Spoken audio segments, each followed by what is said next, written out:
Shri Swami Samarth. Hello, हाय, नमस्कार. श्री स्वामी समर्थ सगळ्यांना. तुमचं स्वागत आहे माझं चॅनेल नीता इजी शिलाईमध्ये. तर आजच्या व्हिडिओमध्ये आपण 46 छातीचा कटोरी ब्लाऊजचं कटिंग पाहणार आहोत. तर 46 छाती ही हेवी साईज आहे, खूप मोठी आहे. तर आता आपण दाखवलेली जी पद्धत आहे डायरेक्ट कपड्यावरती कटिंग करण्याची, आजचा जो व्हिडिओ होता कटोरी ब्लाऊजचा कटिंगचा, तो सगळ्यांना खूप आवडला. तो व्हिडिओ व्हायरल गेला, त्यामुळे मी हा व्हिडिओ बनवत आहे. कारण त्यामध्ये छोटी साईज होती थोडी, त्यामुळे ते बसणं सोपं होतं. तुम्हाला ते सोपं वाटलं असेल. पण 40 छातीचं किंवा त्याच्यापेक्षा जास्त 46 छातीचं ब्लाऊज असेल तर आपण ती जी आपली डायरेक्ट कपड्यावरती कटिंग करण्याची पद्धत आहे ती कशी वापरू शकतो हे तुम्हाला ह्या व्हिडिओमध्ये पाहायला मिळणार आहे. पुन्हा तुम्हाला ह्या व्हिडिओमध्ये बऱ्याच टिप्स, बऱ्याच ट्रिक्स ऐकायला मिळणार आहेत. तर व्हिडिओ पूर्ण बघा, अजिबात स्किप करू नका. तर चला आता आपण कटिंग पाहूया. तर इथे बघा, मी अस्तर डबल फोल्ड करून घेतलेला आहे आणि ह्या साईडला फोल्डिंगची बाजू आहे, बघू शकता. आणि ह्या इकडच्या साईडला सुट्टे पदर आहेत. तर इकडच्या साईडला आपली बंद घडी आहे. तर बंद घडीवरती आपल्याला ब्लाऊजच्या उंचीचं माप टाकायचं आहे. तर हेवी साईजचं ब्लाऊज आहे, त्यामुळे उंची देखील ब्लाऊजची जास्तच असणार. तर बघा, इथे ब्लाऊजची उंची 15 इंच आहे. तर 15 इंचावर थोडासा असा पॉईंट दिला, त्यामध्ये आपल्याला 1 इंच वाढवायचा आहे. कारण कधीही कुठल्याही प्रकारचं ब्लाऊज असू दे, कटोरी असू दे, साधा ब्लाऊज असू दे किंवा प्रिन्सेस असू दे किंवा आणि कुठला असू दे, त्यामध्ये आपल्याला ब्लाऊजच्या उंचीमध्ये 1 इंच हे वाढवावंच लागतं. तर इथे बघा 1 इंच असं वाढवून घेतलेलं आहे. त्यानंतर आता आपण शोल्डर घेणार आहोत.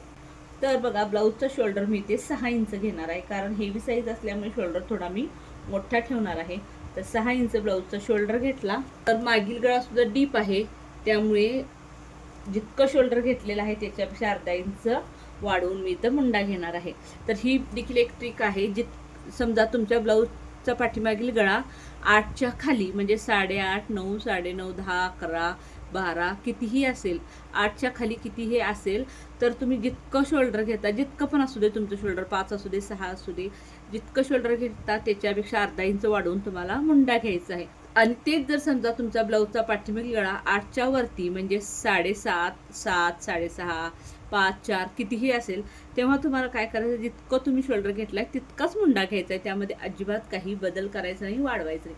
ही ट्रिक खूप महत्त्वाची आहे आणि ही लक्षात ठेवा, त्यामुळे तुमचं ब्लाऊज अगदी परफेक्ट बसणार आहे. तर बघा, इथे देखील 6 इंच आहे का ते पाहून घेऊया आणि ही मुंड्याची लाईन आखून घेऊया. तर मुंड्याची लाईन आखून घेतली. आता ब्लाऊजचे आपण छातीचं माप घेणार आहोत. तर 46 छाती म्हणजे ब्लाऊजचा चौथा भाग हा 11.5 इंच आहे. 11.5 इंच मी असा पॉईंट दिला. त्यामध्ये मार्जिनसाठी मी 1.5 इंच घेतलेला आहे. तुम्ही 2 इंच किंवा जास्त देखील घेऊ शकता. कारण हेवी साईज असल्यामुळे थोडंसं मार्जिन जास्त ठेवलं तरी काही हरकत नाही, कारण नंतर मग कमी वगैरे पडलं तर त्यांना शिलाई काढता येईल. तर आता कमरेचं माप घेऊया. तर ब्लाऊजची कंबर 42 इंच आहे. तर 42चा चौथा भाग हा 10.5 इंच होतो. तर 10.5 इंचावर एक असा पॉईंट दिला. त्यामध्ये पाठीमागील डाचासाठी 1 इंच आणि मार्जिनसाठी आपलं 1.5 ते 2 इंच. जितका छातीमध्ये जितकं मार्जिन घेतलंय तितकंच आपल्याला कमरेमध्ये देखील घ्यायचं आहे. तर आता इथे बघा, आपल्याला गळा रुंदी किती घ्यायची आहे बघा. तर डीप गळा आहे, त्यामुळे गळा रुंदी मी ते 2.25 इंच घेणार आहे. गळा रुंदी मी तर थोडी कमीच घेतलेली आहे, त्यामुळे काय होईल, शोल्डरमधून ब्लाऊज आपलं उतरणार नाही. तर आता आपल्याला पुढील गळा घ्यायचा आहे. तर पुढील गळा बघा 5.5 इंच आहे. तर मार्जिनसाठी 1 इंच एक्स्ट्रा घेतलं तर हे 5.5 इंच आणि ह्या मार्जिनचा 1 इंच म्हणजे एकूण आपण 6.5 इंचावर पॉईंट दिलेला आहे.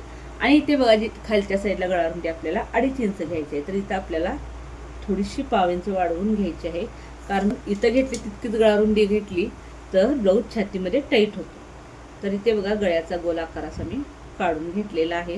तर आता मुंड्याचा आकार काढून घेऊया. तर ह्या कोपऱ्यामधून आपल्याला मुंड्याचा आकार काढायचा आहे. त्यासाठी बघा, असा तिरका टेप ठेवायचा आहे. तर मी ती 1.5 इंचावरती असा टेप ठेवलेला आहे आणि 1.5 इंचावरती एक पॉईंट दिला. त्यानंतर टेप तसाच खाली ओढायचा आहे. आणखीन 1 इंचावर पॉईंट द्यायचा, म्हणजे ह्या दोन्हींच्या मध्ये आपल्याला अर्धा इंचाचं अंतर येतं. तर जो पॉईंट आपण हा 1.5 इंचावर दिलेला आहे त्याचा पहिला आपण आकार असा काढून घेऊया. तर हा आपल्या पाठीमागील मुंड्याचा आकार आहे आणि हा जो 1 इंचावर आकार दिला त्याचा देखील आकार काढत थोडंसं बघा, मी असं बाहेरून घेतलेलं आहे. इथं दिसतंय का, पाहू शकता. ही जी लाईन आहे मुंड्याची त्याच्या आतून गळ्याकडच्या बाजूला थोडंसं आतून अगदी थोडंसं पाव इंचाला देखील कमी हे असं आतून घेतल्यामुळं काय होतं, तुमच्या ब्लाऊजला जर फुगा, मुंड्यामध्ये फुगा येत असेल किंवा चुन्या येत असतील तर फुगा किंवा चुन्या तिथं येत नाही. त्यामुळे अगदी थोडंसं मी आतून घेतलेलं आहे. तर आता आपण इथे क्रॉसपट्टी घेऊया. तर बघा, क्रॉसपट्टी मी इथे 3 इंचाची घेणार आहे. तर ह्या साईडला 3 इंच घेतलं तर ह्या साईडला आपल्याला अर्धा इंच कमी, म्हणजे ह्या साईडला आपल्याला 2.5 इंच घ्यायचं आहे. आणि ही तिरकी लाईन अशी आखून घ्यायची. तिरकी लाईन आखून घ्यायची. त्यानंतर आपल्याला घ्यायचं आहे कटोरीचं माप. तर ब्लाऊजची कटोरी आपली आहे 7.5 इंच. तर 7.5 इंचावर एक असा पॉईंट दिला. तसेच हा जो खालचा मुंडा आहे तिथे टेप आपल्याला असा ठेवायचा आहे तिरका आतल्या साईडला, आणि तिथून आपल्याला असा 2.5 इंचावर पॉईंट द्यायचा आहे. तर ही मार्जिनची लाईन देखील मी आखून घेते, म्हणजे आपल्या लक्षात येईल. तर हा जो आपल्या गळ्याचा पॉईंट आहे, मेन गळ्याचा पॉईंट, आणि हा 2.5 इंचाचा पॉईंट, आणि हा कटोरीचा पॉईंट, हे तिन्ही पॉईंट जोडायचे, म्हणजे मस्त अशी आपली कटोरी तयार होते. बरं, तर खूप छान असा अशा पद्धतीने कटोरीचा आकार येतो. तर बघू शकताय तुम्ही कटोरीचा आकार देखील किती छान आलेला आहे. आणि हे सगळं पुढच्या भागाचं मार्किंग आपल्या करून रेडी आहे. आता आपल्याला हे भोवत्याने कटिंग करून घ्यायचं आहे.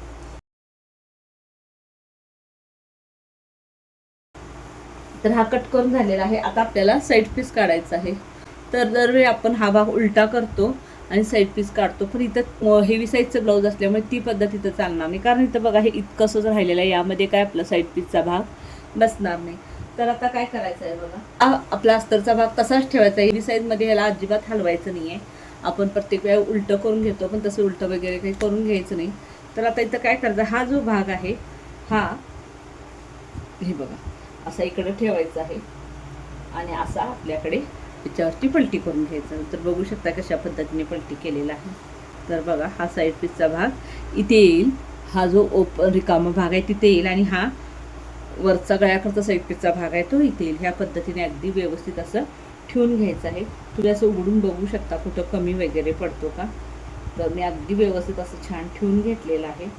तर आता इथे बघा, इथे शोल्डर आहे तिथे अशी एक लाईन आखून घ्यायची, मुंड्याच्या ठिकाणी थोडीशी लाईन आखून घ्यायची, आणि ही लाईन बघा आपल्याला अशी पूर्ण आखून घ्यायची, आणि इथे हाताने थोडंसं प्रेस करायचं. बघू शकता तुम्ही, जसं आहे तसं आपला साईड पीस सुटलेला आहे. थोडंसं मी तुम्हाला डार्क करून दाखवते. तर आता आपण कट करून घेणार आहोत.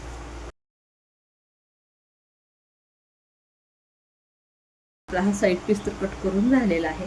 तर पहिला मी बाही कट करून घेणार आहे, आणि त्यानंतर मग कटोरीने क्रॉसपट्टी, कारण मग बाकीचं सुद्धा ब्लाऊज आपल्याला यामध्ये बसायला हवं.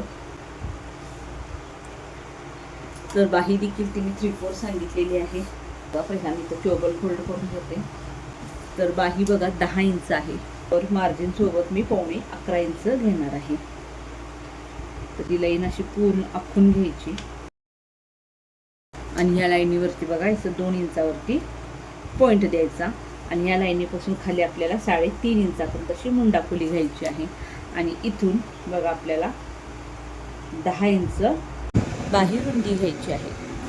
तर गळारुंदी कशी काढायची, तर इथे बघा आपलं हा जो आपला भाग आहे आपण मार्किंग केलेला पुढचा भाग, इथून जिथे आपलं मार्जिनची लाईन आहे तिथून बघा इथपर्यंत असा टेप गोल फिरवत शोल्डरपर्यंत घ्यायचा आहे. जितकं अंतर आहे तिथे आपली गळारुंदी असणार आहे. तर दंड बघा 6 इंच आहे, आणि मार्जिनसाठी 2 इंच. तर इथे बघा मला थोडासा एक अर्धा इंचाचा इकडं साईडला जोड द्यावा लागणार आहे, आणि इथून इथं आपल्याला एक तिरकी लाईन आखायची आहे.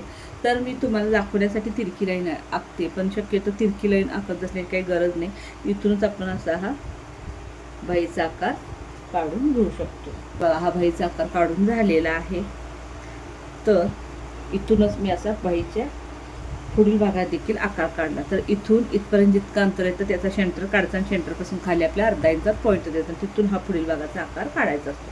तर बाही मी कट करून घेते. तर बघा, सेंटरला कट मारून घेतलेला आहे. त्यानंतर बाही अशी ओपन करायची, आणि हा पुढील भागाचा आकार कट करून घ्यायचा. तर माझ्या व्हिडिओमध्ये मी खूप सोप्यातली सोपी अशी पद्धत दाखवते प्रत्येक कटिंगची किंवा सगळ्याच ब्लाऊजच्या पार्टची. तर आता इथं काय आपली कटोरी बसणार नाही. तर बघा, आता आपण काय करू शकतो, तर आता हे आपल्याला अस्तर असं उघडून घ्यायचं आहे, कारण आपण डबल फोल्डवरच कटिंग करत असतो. तर ही अशी घडी टाकायची. आपण उभी घडी टाकली होती ती आडवी घडी टाकून घ्यायची आहे, आणि इथं आपल्याला आता आपली कटोरी ॲडजस्ट करायची आहे लागतो. हा जो आपला कटोरीचा भाग आहे तो ह्याच्यावरती असा पलटी करून घ्यायचा आहे. तुम्हाला तर माहितीच आहे कशा पद्धतीने आपण कटोरी काढतो. बघू शकता अशा पद्धतीने हा भाग पलटी करून घेतलेला आहे. तर आता जिकडं आपली फोल्डिंगची बाजू आहे तिथे आपल्याला अशी लाईन आखून घ्यायची आहे आणि याच्यावरती देखील हाताने थोडंसं प्रेस करायचं. तर बघा आपला कटोरीचा देखील आकार जसा आहे तसा उठलेला आहे. तर आता आपल्याला भरभर कटोरी वाढवून घ्यायची आहे. तर कटोरी कशी वाढवायची बघा. तर ह्या साईडला 1.25 इंचावर पॉईंट दिला, ह्या साईडला देखील 1.25 इंचावर पॉईंट दिला आणि ह्या 1.25 इंचापासून ती ह्या 1.25 इंचापर्यंत जितकं अंतर आहे त्याचं आपल्याला सेंटर काढतं. सेंटर काढत वेळ घालवण्यापेक्षा असं टेप फोल्ड करून घ्यायचा.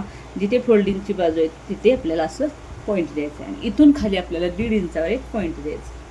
तर 1.5 इंचावर एक पॉईंट दिला. ह्या पॉईंटपासून अशी तिरकी लाईन इथपर्यंत 1.25 इंचावर आखून घ्यायची. तर इकडे देखील बघा अशी आखून घेतली.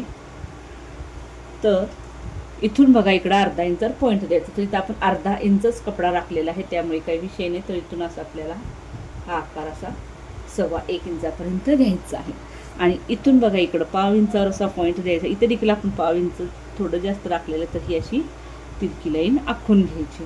तर झालेली आहे आपली कटोरी. तर आता कटोरी कट करून घेऊया. तर बघा हेवी साईजचं ब्लाऊज आपण ॲडजस्ट केले. आता फक्त आपली क्रॉसपट्टी राहिलेली आहे. तर क्रॉसपट्टीसाठी तर कपडा आपला खूपच कमी आहे. तर बघा हा इतकाच अस्तरचा कपडा राहिलेला आहे. तर 1 मीटरमधलं इतका अस्तरचा आपला कपडा शिल्लक राहिलेला आहे.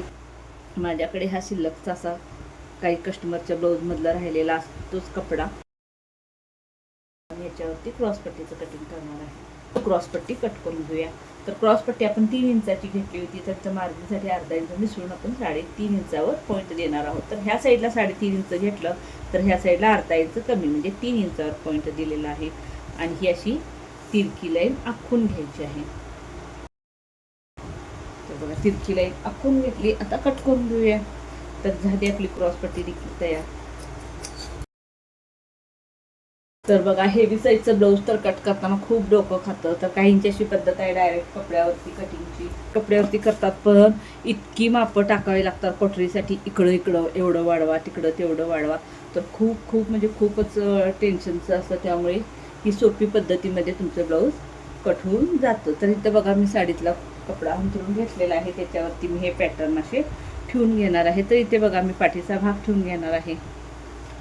त्याची कटोरी इथं आपला असा साईड पीस आणि इकडं क्रॉसपट्टी ठेवणार आहे. आणि बाकीचा शिल्लक थोडा कपडा राहतो ते ॲडजस्ट करून आपल्याला गोटसाठी वगैरे उपयोगाला येणार आहे. तर चला व्हिडिओ कसा वाटला मला नक्की कमेंट करून सांगा आणि व्हिडिओ आवडला असेल तर लाईक शेअर आणि सबस्क्राईब करायला विसरू नका. तसेच बेल आयकॉनवर देखील नक्की क्लिक करा म्हणजे माझे व्हिडिओ आले की तुम्हाला नोटिफिकेशन लगेच मिळेल. थँक्यू. चला भेटूया पुढच्या व्हिडिओमध्ये.